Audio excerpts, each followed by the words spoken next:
작은 병원 같은 경우는 여러 분야를 좀 다루지는 않는 스타일이라고 봐야죠. 근데 이제 보통 좀 한 분야를 대부분 좀 오래 한 사람들이 큰 병원에서 한 분야를 오래 한 분과 비교했을 때 전혀 뭐 뒤떨어지는 상태는 아닌 거죠.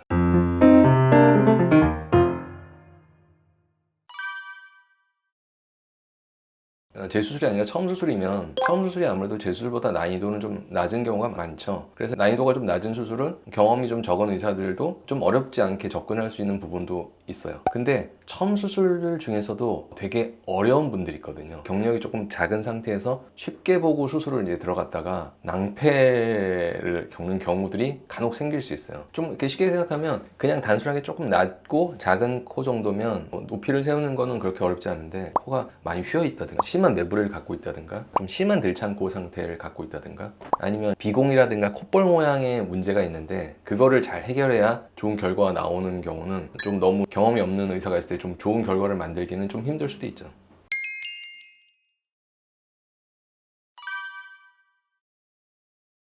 병원이 크고 여러 의사가 있으면 일단 성형외과에서 다루는 모든 수술을 대부분 다루겠죠. 다양한 분야를 다 다룰 수 있어서 여러 가지 수술을 동시에 하고 싶은 분들한테는 굉장히 도움이 될 수 있죠. 근데 또 반면에 규모가 큰 병원들이 대표 원장 말고 페이 의사들이 짧은 주기로 이렇게 바뀌는 경우들도 많잖아요. 그러면 사실 오래 해보지 않은 의사들이 수적으로는 많이 있을 수도 있으니까 환자분 입장에서는 내 수술을 잘하고 경험이 좀 많은 의사가 좀 해줬으면 좋겠다. 그거에는 또 안 맞을 수도 있죠. 작은 병원 같은 경우는 여러 분야를 좀 다루지는 않는 스타일이라고 봐야죠. 그러니까 그 의사가 좀 자기가 잘할 수 있는 분야만을 좀 선택해서 그거에 집중을 좀 하는 경우가 많고 근데 이제 보통 좀 한 분야를 대부분 좀 오래 한 사람들이 개인 병원처럼 혼자 한다면 그 분야에 대한 전문성은 큰 병원에서 한 분야를 오래 한 분과 비교했을 때 전혀 뭐 뒤떨어지는 상태는 아닌 거죠.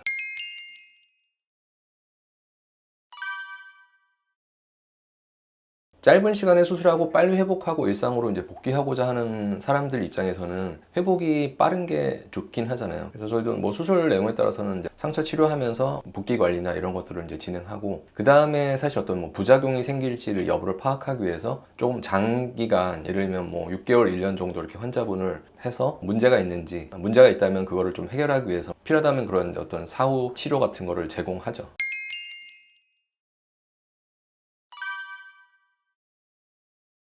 근데 사실 뭐 지금 보면 많은 분들이 이미 녹음하고 있다고 봐야죠. 근데 뭐 그걸 그렇게 하지 마세요라고 뭐 얘기하진 않고 근데 사실 요새 사람들이 기본적으로 뭐 영상을 찍거나 음성 녹음하는 거 자체가 되게 그냥 익숙해져 있잖아요. 예를 들면 저 때는 강의하면 막 그걸 그냥 노트에다 막 받아 적으려고 막 요새는 그냥 사진 탁 찍고 음성 녹음도 하고 뭐 이렇게 하잖아요. 그렇게 해서 편리하게 좀 사용을 하잖아요. 그래서 뭐 저는 그거에 대해서 별로 반응하진 않아요.